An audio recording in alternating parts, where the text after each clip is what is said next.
ବାଲେଶ୍ୱର ଶିଳ୍ପାଞ୍ଚଳ ଥାନା ଅଧୀନ ରେମୁଣା ଏନ୍ଏସ୍ସି ଅଫିସ୍ ନିକଟ ବାଇପାସ୍ ରାସ୍ତାରେ ଶୁକ୍ରବାର ସକାଳେ ଏକ ସଡ଼କ ଦୁର୍ଘଟଣା ଘଟି ଜଣେ ଯୁବତୀଙ୍କ ମୃତ୍ୟୁ ହୋଇଛି।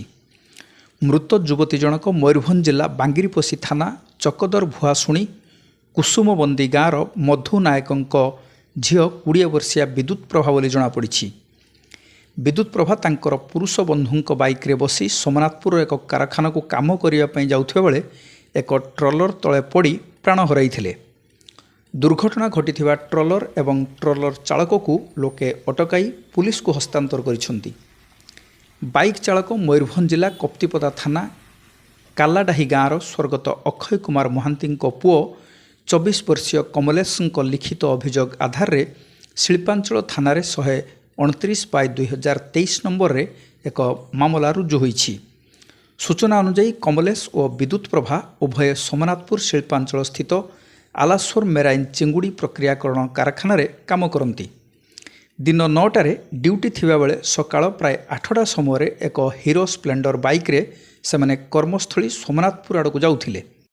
ଏହି ସମୟରେ ବର୍ଷା ହେଉଥିଲା ଏବଂ ସମ୍ମୁଖ ଦିଗରୁ ଆସୁଥିବା NL01F6770 ନମ୍ବର ଥିବା ଏକ ଟ୍ରଲର ସହ ବାଇକ୍ର ଧକ୍କା ହୋଇଥିଲା।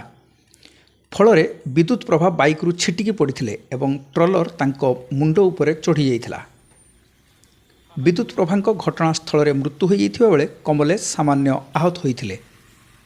ପ୍ରଚାରିତ ହେବା ପରେ ଘଟଣାସ୍ଥଳରେ ରେମୁଣା ଗୋଲେଇ ଫାଣ୍ଡି ପୁଲିସ ପହଞ୍ଚି ଶବ ଉଦ୍ଧାର କରି ବ୍ୟବଚ୍ଛେଦ ପାଇଁ ପଠାଇଥିଲା।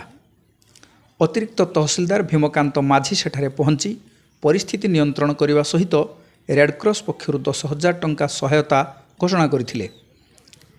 ଦୀର୍ଘ ଦିନ ହେବ ରାସ୍ତା କାମ ହେଉନଥିବାରୁ ରାସ୍ତା ଖାଲଖମାରେ ଭର୍ତ୍ତି ହୋଇଛି।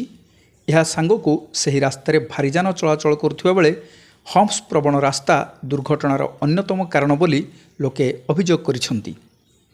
ଅପରପକ୍ଷରେ କମଲେଶ ଥାନାରେ କରିଥିବା ଅଭିଯୋଗ ଏବଂ କହୁଥିବା କଥାରେ ତାଳମେଳ ରହୁନଥିବା ପରିଲକ୍ଷିତ ହୋଇଛି। ଅଭିଯୋଗରେ ସେମାନେ ରେମୁଣା ଗୋଲେଇ ଆଡ଼କୁ ଆସୁଥିବା ଦର୍ଶାଇଥିବା ବେଳେ ପ୍ରକୃତରେ ଆମେ ସୋମନାଥପୁର ଆଡ଼କୁ ଯାଉଥିବା କହିଛନ୍ତି।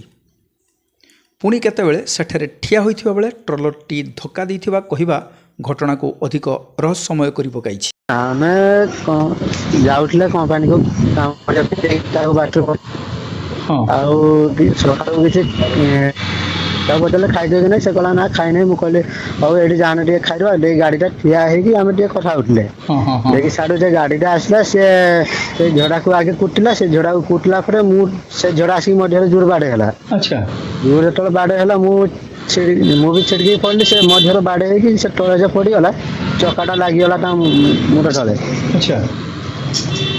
ମାନେ ଆପଣ ବାଇକ୍ରେ ଗୋଡ଼ ଲଗେଇକି ଠିଆ ହେଇଥିଲେ ନା ପୁରା ଓହ୍ଲେଇ ପଡ଼ିଥିଲେ? ଆମେ ଠିଆ ହେଇଥିଲେ, ରାସ୍ତା କଡ଼ରେ ଠିଆ ହେଇଥିଲେ ସାର୍। ମାନେ ବାଇକ୍ ଉପରେ ଥିଲେ ନା ବାଇକ୍ରେ ଓହ୍ଲେଇ ଯାଇଥିଲେ ପୁରା? ନା, ଆମେ ବାଇକ୍ରେ ଓହ୍ଲେଇ ଯାଇଥିଲେ। ସେପଟେ ଟ୍ରଲର ଚାଳକ ଉତ୍ତରପ୍ରଦେଶର ଜୟପ୍ରକାଶ ଓରାମଙ୍କୁ ପୁଲିସ ଅଟକ ରଖିଛି। ସେ ଟ୍ରଲରରେ ରଦି କାଗଜ ନେଇ ଇମାମି ପେପର ମିଲ୍ସକୁ ଆସି ଫେରିବା ବେଳେ ଏହି ଦୁର୍ଘଟଣା ଘଟିଥିଲା। ମାତ୍ର ସେତେବେଳେ ବର୍ଷା ହେଉଥିଲା ଏବଂ ପଛ ଚକରେ ଯୁବତୀ ଜଣକ ଚାପି ଯାଇଥିଲେ ବି ସେ କିଛି ଜାଣିପାରିନଥିବା କହିଛନ୍ତି।